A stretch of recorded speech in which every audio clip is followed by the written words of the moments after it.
Can't see the point of this game. There are loads of good race games on every system, and this has nothing new to offer. I think I'm being more than generous giving it 1 out of 5. The graphics are rubbish and there's no playability. The graphics are poor, and it's no fun to play. And the scores for Burning Rubber, not good, I'm afraid. The girls gave it 2 out of 5, and the boys a dreadful 1 out of 5. Thunderhawk is a 3D helicopter simulator for the Mega CD. You're part of a crack combat assault team whose job it is to defuse crisis situations around the world. Here's Lakesh at the controls of the AH-73M Thunderhawk.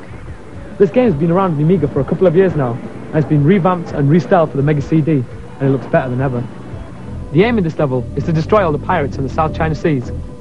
I have to destroy gunboats. As you can see, the graphics are excellent, as is the sound. However, due to the limited amount of colours, sometimes it's hard to see where your targets are. The sound is telling you in which direction to go. It warns you if you're going off course. There's many missions in this game, about 50 in all. You have very many different targets. You have to destroy gunboats, tanks, communication centres, even the odd aeroplane.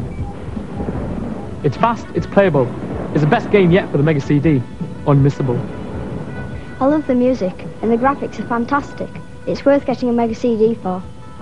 It's a heroic game with brilliant music and amazing scrolling. It's great fun. And the scores for Thunderhawk, the girls gave it full marks, 5 out of 5, but the boys marked it down slightly for having less than perfect control. 4 out of 5 from them. Bad Influence now presents the definitive A to Z guide of computers and computing, starting with A. Well, that's easy. A is for Andy, the young, immensely talented presenter of Bad Influence. B stands for Boss, also known as end-of-level baddie. That's the big mean character in a game that always seems to get you just when you've nearly finished the level. C is for console or computer. On a console like the Mega Drive or the SNES, you can generally only play games, but on a computer, like the Atari ST here, you get software packages that let you run things like word processor, computer-aided design, or this, a paint package. D is for disk. Compact, floppy, or hard. They all do the same thing, that is store information. The difference between them is how much information they can store. A floppy disk can hold as much information as half a telephone directory. An average hard disk, which is normally found installed inside a computer, can hold as much information as 100 telephone directories. And a compact disk can hold 5 times as much again. E is for exclusive, something we do a lot on this programme, that is, show you things that you haven't seen anywhere else. Like this, Dragon's Revenge, the follow-up to the brilliant Mega Drive pinball game Dragon's Fury. F stands for Fertler. That's someone who thinks there's nothing as much fun as tinkering with the innards of a computer. They tend to be rather badly dressed, like our chief techie Fertler, Matthew. G is for graphics, an easy one this. Graphics are just any picture that you see on the screen. H is for hardware, the opposite of software. Hardware is any machine on which you can run a program or play a game, like a computer or a console. Software is the actual games and programs that you run on it. Oh, and not forgetting wetware. That's what Fertlers, in a pathetic attempt at humour, call their brains. I is for interactive, the new buzzword in computing that doesn't really mean anything. J is for joysticks and joypads. Both do the same thing. They let you control a character or an object on screen. They come in all sorts of shapes and sizes, from this joypad to this joystick. K is for kilobits. Kilo means 1,000, as in kilometre or kilogram. So kilobits is 1,000 bits of information. You need 8 bits of information to represent a number or a letter. So in a kilobit, you get about 125 letters or numbers, or about 3.5 entries in the phone book. L is for level select. That's a series of letters or numbers, and when typed into a game means you can jump to a level rather than have the placement from the beginning.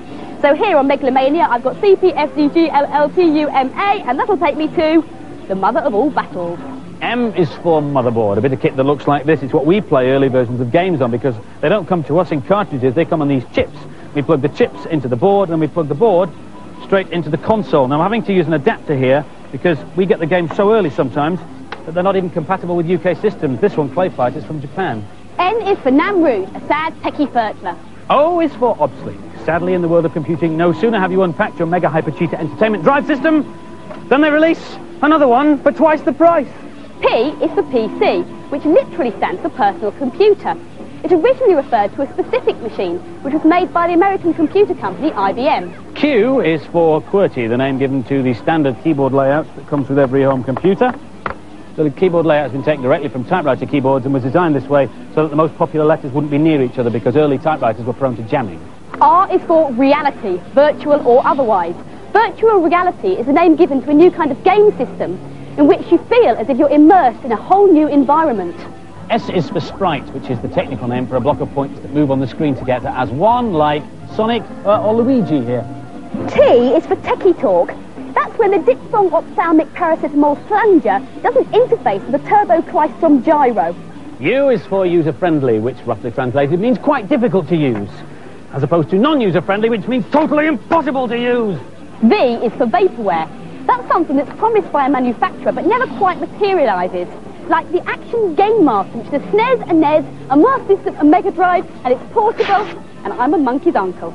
W is for Windows, which is a software system that lets you control your PC using a mouse and clicking on little graphics like these called icons. X is for X-rated. Games companies are now beginning to give their games ratings like the movies. The latest game to get a rating is RoboCop vs Terminator. The box has got a 16 sticker on it. Y is for yogurt, which is very bad for your computer if you spill some on it, so don't. Oops! Z stands for Z Wright, our American correspondent. Z, the single letter Z, is his real name. His mum called him that because she decided he definitely was her last child. The largest land mammal is the African elephant, which can weigh up to 7 tons. On a right-angled triangle, the square on the hypotenuse is equal to the sum of the squares on the other two sides. Oh, phew! I thought I'd never stop knowing everything ever again. My final cheat for today is for Aliens 3 on the Mega Drive. E equals MC squared. Go to the options screen and then use Controller 2 and type in C, up, right, down, left, A, right, and down. Then use Controller 1 and start the game, like so. And if you want to skip levels, E equals MC squared. simply pause the game, like so, and press C-A-B, and you'll be walked forward. Hey ho! John Logie Baird invented the television in 1925. The famous poem, The Rhyme of the Ancient Mariner, was written by Samuel Taylor Coleridge. The area of the circle is equal to pi times the square of the radius. Right, that is it.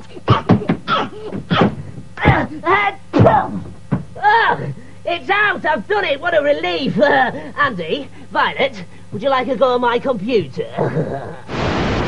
It's not likely, now. If you want to read the data blast, set your video recorder going now. Last week's competition prize was Sonic Spinball and the Mega Drive, and the competition question was, in what year was the gunpowder plot? The answer's 1605, and our winner, Simon Cushing from Norwich. Well done. 10 runners-up will receive Bad Influence t-shirts, and your names are going across the screen now. This week's competition prize is a SNES and a whole bag full of Super Bomberman goodies, including the game and the multi-tap. The question is, what does SCUBA stand for? Phone in your answers on 0891 700 100. Calls will cost no more than 25p, but make sure you get permission first from whoever pays the phone bill. Lines will close at midnight on Monday. And finally, has anyone ever told you that you play computer games for too long? Oh, come on, they must have done it one time or another. Well, now I'm sad to say the Forces of Dullness have a new secret weapon. It's called the Moderator, and it will work on any system. Basically, what it does is control the amount of time you have to play the game. You see, I'll have to wait another half an hour now before I can continue with Castle of Illusion. What the Moderator is basically an electronic time switch, and inside we've got the console's mains lead sealed in and some switches that control the on and off time periods. Be careful though, it's not been approved by the console manufacturer, so if you're using your system with the Moderator and it goes down the tubes, it might invalidate your guarantee. If you do what I've done and tamper with it, you'll be in big trouble because you can't get the seals back on again. There's also electronic jiggery-pokery inside which will shut the whole system down if you start meddling with it.